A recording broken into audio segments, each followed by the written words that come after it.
Hi, it's been a while. Oh, is that my Indy? It really has been a long time. I was worried, darling. You haven't messaged me in almost half a year. How are you? Are you eating properly? Is work going all right? Yeah, it's not too bad, I guess. I'm still only in my second year at the company, so there's always new stuff to remember. That's why I've been too busy to message you. Really? That sounds tough. Be careful you don't overwork yourself. I don't want you getting sick, sweetie. Are you okay for money? What about rice and vegetables? Do you have enough?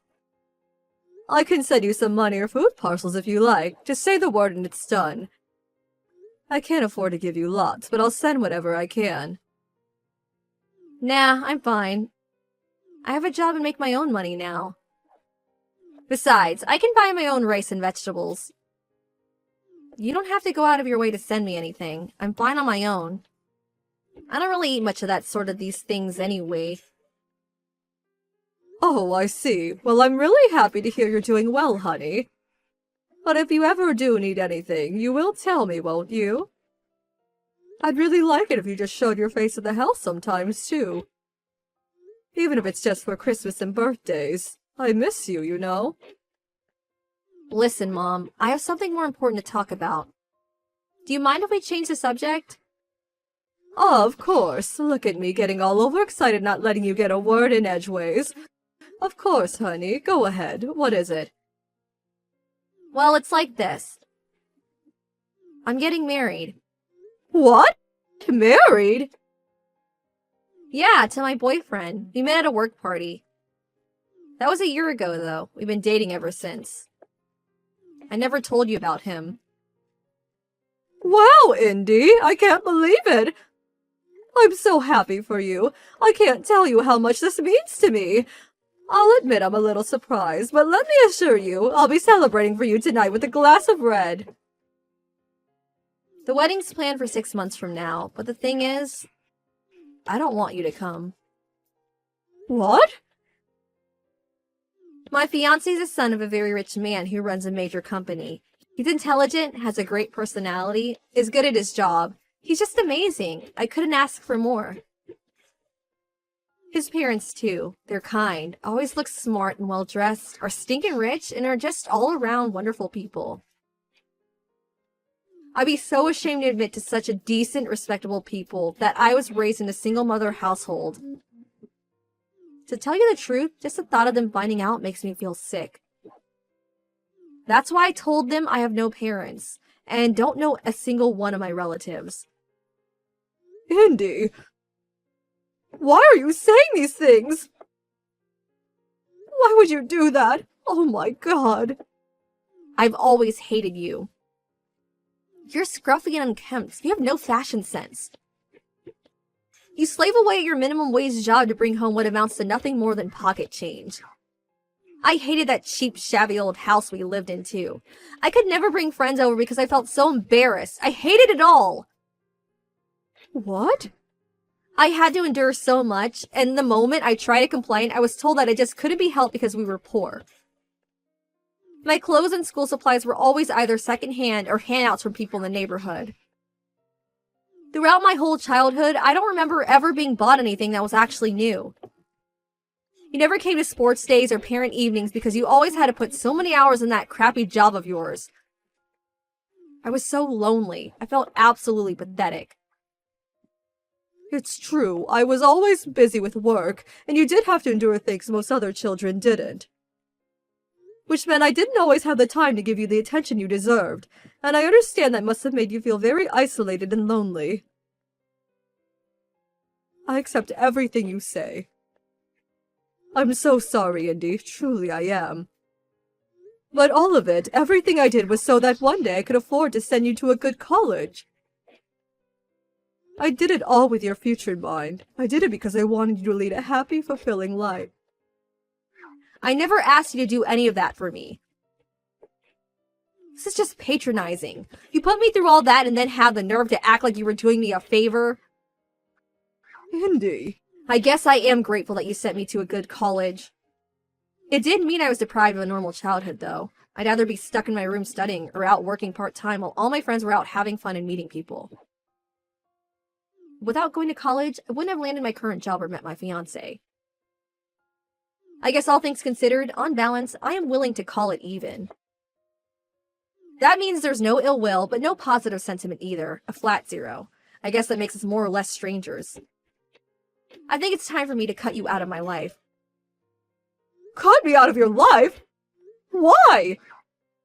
I'm gonna be the wife of the CEO of a major company before long. That means I'm moving up in the world. You, on the other hand, are still broke, still working that crappy job, still in that decrepit old house. How can I let people know you're my mom? It's embarrassing. Me and you are a mismatch. Socially, financially, we just don't mesh. You get me? That's why I'm cutting you out of my life. Never attempt to contact me again. This is my chance to finally be happy and live the life I always dreamed of. Don't you dare get in my way. I see. If that's what you want, Indy, then there's nothing I can say. It's your life and you should live it as you see fit. But please, just remember that I'm about to tell you. Your mother will always love you, and I wish for you nothing but happiness. Who are you? I don't have a mom. Hey. How's it going? It's Indy. Indy, it's been forever. It must have been, what, 2 years by now? How have you been? How's married life? Are you happy? Yeah, I'm doing okay, thanks. Listen, there's something I want to let you know, or rather ask of you. Oh, of course. There's something I want to let you know too, Indy. I'm getting remarried. Huh? You see, I felt like a weight had been lifted from my shoulders after you went off to live your life. I suddenly felt filled with energy. So I committed to building a new life for myself. I started going to a local ballroom dance club in the neighborhood last year. I've been toying with the idea of giving it a try since forever, but I was so busy with work I never really got the chance. You? Ballroom dancing? I know, right? I had my doubts about it working out at my age, too. But when I plucked up the courage and actually went, I had a whale of a time. I made lots of friends there, too. Now we all go out for drinks regularly. Anyway, me and one of my dance partners started getting along really well. We realized we had the same interests, similar personalities. His name's Donald Silverstein. His wife passed away 3 years ago, and all of his children have flown the nest and have their own lives to lead now. So he currently lives on his own. After we hit it off at the dance club, he invited me out to dinner. Then we got together, and after we dated for a while, he got down on one knee, popped the question, and asked if I'd do him the honor of spending the rest of my life with him. Isn't it just amazing? That's why, from next year onward, I'll be called Louise Silverstein. Just hold on a sec. Does Donald by any chance have a really, really big house? Or should I say a mansion? 3 floors, acres of garden complete with tennis courts and fountains? Huge, grand, and magnificent? Huh? How did you know? You're right, though. That's my Donald you're talking about. I actually went to his house for the first time recently after he proposed to me. It really is as amazing as you say. I almost fainted when I saw the gold-encrusted chandeliers. Luckily, his butler noticed I looked woozy and offered me a seat. His daughter was one of my classmates. Abigail Silverstein was her name. She tried to keep it on the down low, but everyone knew her dad was filthy rich. Word around school was he was a billionaire. If I had to guess, I'd say it's probably true. But I'm not marrying Donald for his money. It was his kindness and loyalty that I fell for. Neither of us are exactly spring chickens anymore, and we decided not to go into the trouble of having a wedding. But Donald will be holding a big dinner at his place. All of his kids will be there, so I get to meet everyone while we all celebrate the occasion with some food and drinks. Really? Actually, this is perfect. Make sure you send me, my husband, and his parents an invite to the dinner, okay? What? Why? Well, the thing is, my husband found out about you. He found out I was lying about not having any parents. He also knows I was raised by a single mother and that I broke off contact with you. Him and his parents were furious when they found out. How could you be so cruel to your poor mother after she worked so hard to send you to college? You disgust me, to quote my husband. Really, I see. Now, him and his parents are giving me the cold shoulder. And the image of the perfect bride I worked so hard to cultivate was smashed to pieces in an instant. Nothing's been the same since. He says he doesn't even know whether he wants to carry on. Divorce was mentioned. That's why I want me and you to build some bridges. Actually, that's why I messaged you today. Build some bridges? By that, I take it you mean you want to reconcile and have me back in your life. Yeah, that's it. Let's do that. I need my husband and his parents to see that me and you patch things up and have a normal relationship.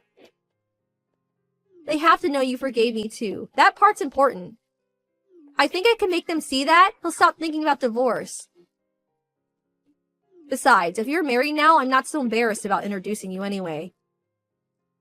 Especially now you bagged yourself a billionaire. If anything, I'm actually excited. You're gonna score me some major points by having a husband that rich. Plus, I think me being related to someone like Donald can only be a good thing. Now that I think about it, the merits are endless. So what do you think? You'll invite us, won't you? Pretty please, with a cherry on top? Think of it as helping your daughter out. Oh, Indy, you see, the thing is, you're not my problem anymore. Huh? What does that mean? It means no. Why should I let you use my wedding dinner to get you out of being divorced?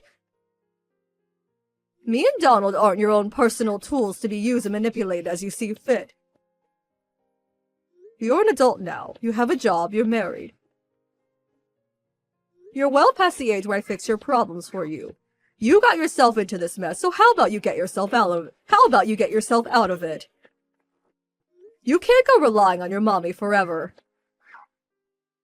No, wait, please. Why not? What do you mean, why not? Because you reap what you sow, Indy. Liars always get found out. I mean, seriously, what did you expect to happen when you told your husband and his family you were an orphan? This was inevitable. And isn't it just a tad selfish of you to expect me to come crawling back to you the moment it suits you? After you cut me out of your life to present some phony, made-up image of yourself to your new family. I'd be embarrassed to introduce a daughter as shallow as you to my Donald. Oh my god! If you don't invite us, he might divorce me. All you have to do is let us show our faces for a few minutes. We'll leave after you meet him and his parents, I swear. Didn't you say you wish for nothing but happiness for me? It's true, I certainly did say that, and it's still true. But it's ultimately just that, a wish. I never once said I'd have anything to do with you again. Happiness is something you have to obtain on your own. Oh my god, come on, I'm begging you here.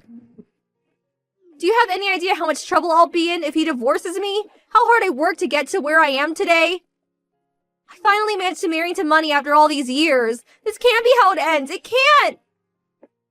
Mom, please, I'm begging you. Who are you again? I'm terribly sorry, but I forgot. What are you talking about, Mom? We were talking normally until just now. Mom! Mom? Oh, that's strange. I don't have a daughter. She showed no sign of giving up, so I had no choice but to block her in the end. I sold the house to move in with Donald, and with that, the cutting of ties was complete. After that, I got a message from Indy's husband. It said, "Please forgive me and my family for our rudeness. We would have contacted you immediately had we known about you." I thought it was a nice apology. Indy's relationship fell apart over the whole lying about being an orphan thing. Eventually, just as she feared, her husband divorced her. He kicked her out in the streets, and she had no choice but to move into the cheap old apartment she stayed back in college. Her standard of living was suddenly in the gutter, and with her life crashing and burning before her eyes, she was forced into long hours of overtime to keep up with the rent and student loan repayments. I also apologized to her ex-husband for the stress and inconvenience my daughter had caused him and his family. Since then, I haven't had contact with Indy, or anyone involved with Later. A year later, me and Donald tied the knot. He and his kids are just darlings who are so very kind to me. I'm the happiest I've ever been in my life, and I'm filled with optimism for the future.